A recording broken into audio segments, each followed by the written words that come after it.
Hi friends, welcome to unique சமையல். நம்ம brownie கடையில் வாங்கினா ரொம்ப ரேட்டு. சும்மா ஓரியோ பிஸ்கெட்டை வச்சு சிம்பிளாக வீட்லேயே அட்டகாசமான டேஸ்ட் இருக்கக்கூடிய இந்த ப்ரௌனியை நம்ம செஞ்சிடலாங்க. அதுக்கு இன்றைக்கி நான் ஒரு 20 பிஸ்கெட் எடுத்திருக்கேன்.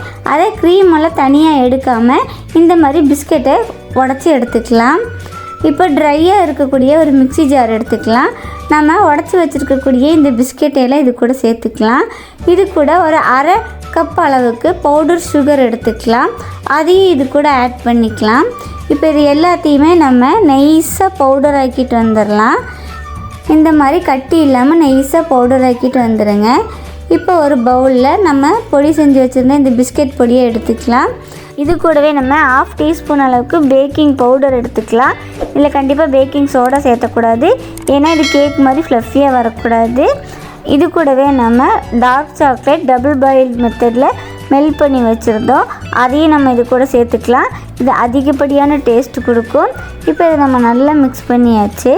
இந்த மாதிரி கட்டி இல்லாமல் நீட்டாக நல்லா மிக்ஸ் பண்ணிக்கோங்க. இது கூடவே 2 டீஸ்பூன் அளவுக்கு பட்டர் சேர்த்துக்கலாம். பட்டர் இல்லைன்னா நீங்கள் கீ கூட சேர்த்துக்கலாம். ரெண்டையும் சேர்த்து இதையும் நம்ம நல்லா மிக்ஸ் பண்ணி விட்டுறலாம். இது கூடவே நம்ம அரை கப் அளவுக்கு பால் எடுத்துக்கலாம். பால் நம்ம ஒட்டுக்காக சேர்த்திடக்கூடாது, கொஞ்சம் கொஞ்சமாக சேர்த்து தான் மிக்ஸ் பண்ணணும்.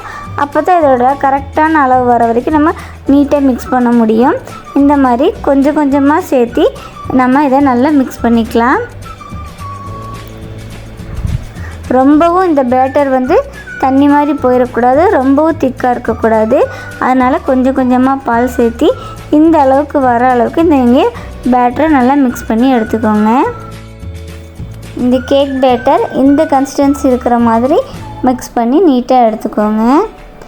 நம்ம ஏற்கனவே கேக் டின்னில் பட்டர் ஷீட் போட்டு ரெடியாக வச்சுருக்கோம். இப்போ நம்ம அதையும் எடுத்துக்கலாம்.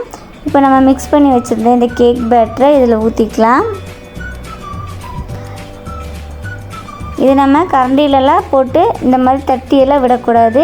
இந்த மாதிரி டின்னை எடுத்து நல்லா இந்த மாதிரி தட்டி தட்டி வச்சாலே 4 பக்கமும் இருக்கிற கார்னர் சைடு ஃபுல்லாக நீட்டாக போய் இது நமக்கு நீட்டாக கிடைக்கும். அதனால் நம்ம இந்த மாதிரி தட்டி எடுத்துக்கலாம் டின்னை.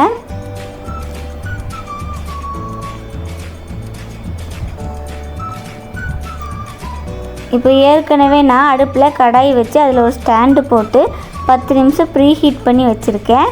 அதில் நம்ம செஞ்சு வச்சுருந்த இந்த ப்ரௌனி பேட்டரை வச்சு மூடி சரியாக ஒரு 40 நிமிஷம் வரைக்கும் விட்டுறலாம். இது 40 நிமிஷம் லோ ஃப்ளேம்லேயே மூடி வச்சு நம்ம பேக் பண்ணி எடுத்துக்கலாம். இது நம்ம சூட்டோட உடனே எடுக்கக்கூடாது, கொஞ்சம் ஆற வச்சு ஆறுனதுக்கப்புறமா ஒரு பிளேட்டில் இந்த மாதிரி கவுத்தி எடுத்துக்கலாம். இப்போ பாருங்கள், நம்ம ப்ரௌனி நீட்டாக வந்துருச்சு, சூப்பராக வந்திருக்கு. இதுக்கு மேலே நம்ம ஒரு ஒயிட் சாக்லேட்டை ஒரு கவரில் போட்டு சும்மா சிம்பிளாக இந்த மாதிரி டிசைன் கொடுத்துக்கலாம். இதை நம்ம ஒரு 4 பீஸ் வர மாதிரி அழகாக கட் பண்ணி எடுத்துக்கலாம். நம்மளோட டேஸ்ட்டான ப்ரௌனி ரொம்ப ரொம்ப ஈஸியாக ரெடி ஆயிடுச்சு. ஓரியோ பிஸ்கெட் வச்சு பிஸ்கெட்டில் செஞ்ச இந்த ப்ரௌனி நீங்கள் சாப்பிட்டிங்கன்னா நம்பவே மாட்டீங்க பிஸ்கெட்டில் செஞ்சதுன்னு. அதை விட ரொம்ப சூப்பராக அந்த ப்ரௌனியோட டேஸ்ட் கிடைக்கும். ரொம்ப சிம்பிளாக ஈஸியாக செஞ்சிட்டோம். வாயில் வச்ச உடனே மெல்ட் ஆகக்கூடிய இந்த சூப்பரான ப்ரௌனி ரெசிபி உங்களுக்கு பிடிச்சிருந்து சொன்னால் மறக்காமல் லைக் பண்ணி ஷேர் பண்ணுங்கள். நீங்கள் இன்னும் யூனிக் சமையல் சேனல் சப்ஸ்கிரைப் பண்ணலைன்னா சப்ஸ்கிரைப் பண்ணிடுங்க.